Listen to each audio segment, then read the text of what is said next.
Hey guys, it's your favorite drama YouTuber, DJ Yee-J, here for your latest batch of fresh, juicy iRacing drama. But actually, there's been some pretty interesting conversation going on recently in the iRacing Oval community about how the V7 tire model has affected the racing, and if the V6 tire model and other previous tire models have been better than it. So I'll be skipping over most of the Twitter ratios and popcorn eating gifs, but I really want to talk about the actual meat of the content. It all started in the middle of round 6 of 7 during the eNASCAR Contender Series when four-time iRacing world champion Avala crashed, pretty much eliminating his hopes of getting to the next round and back to Coke. Ray has been a staple of the Coca-Cola or the Peak or whatever the Pro Series has been called ever since its inception, and it's an end of an era to see him not compete at the highest level in the upcoming season. Former Coke Series driver Brandon Hayes-Kittel reacted to this news by basically saying the bad tire model and no dynamic track meant that good drivers were not in the Coke Series anymore. Current Contender Series driver and previous Coke Series driver Malik Ray dismissed the idea that it was the tire model's fault, saying that Ray just didn't care enough anymore to compete at the highest levels. To which Ray himself responded about the current tire not rewarding driving at the limit of grip. The tire's not rewarding pure speed, but instead knowing the exact limit of how fast to go before wearing off the tires. There's just too much tire saving at the moment, according to Ray.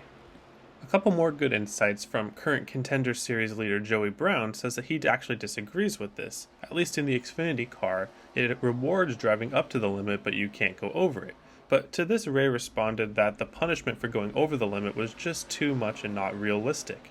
But Joey elaborates as saying that as somebody who had raced in the V6 and V7 tire model, he really believes that the V7 tire model is better and not even close. Now, personally, I'm probably going to play the fence sitter here because I really can see where both sides are coming from, but at the end of the day, I think it just comes down to people enjoying what they prefer to race more. I think breaking down the question of what tire model is better between the old and the new can actually be interpreted in a couple different ways.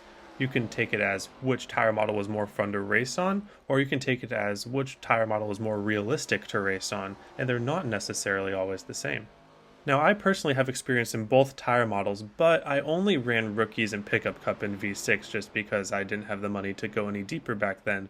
But what I remember in pickup cup was Phoenix in the pickup cup was so fun.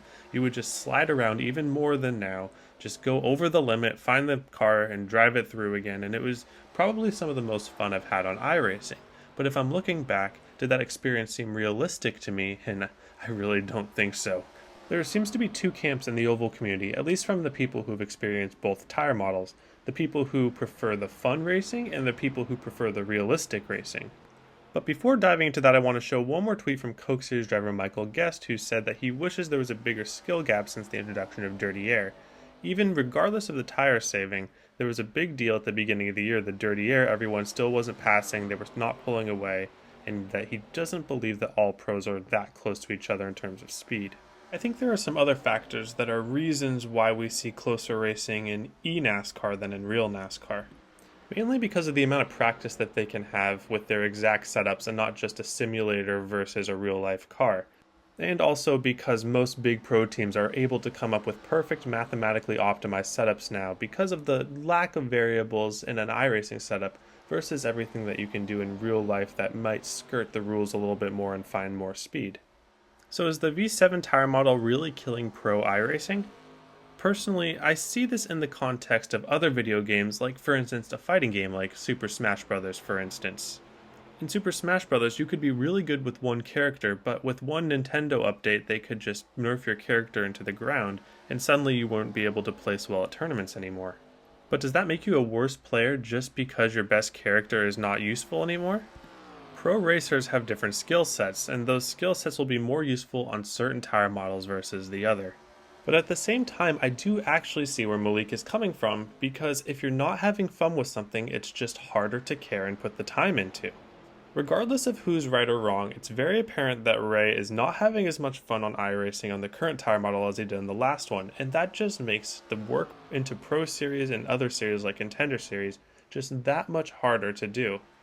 There's a crop of younger guys coming up through iRacing who have never seen the V6 tire model in their entire life, and they're just hungry to make their name in the Pro Series, and they're putting ridiculous amounts of hours into it. So if you add all of those variables up together, it's very understandable why people like Way are frustrated with the current state of iRacing, at least in the pro sense. So what's my final verdict on this drama? I don't know, I'm not good enough to say one way or another. I'm just happy to be here. But what do you think? If you've raced on both previous and current tire models, what do you think was the better one? What do you think would make the better Pro Series racing? Leave a comment below and let us know. Thank you all for watching. I hope you all have a wonderful day, and I hope to see you all on the track.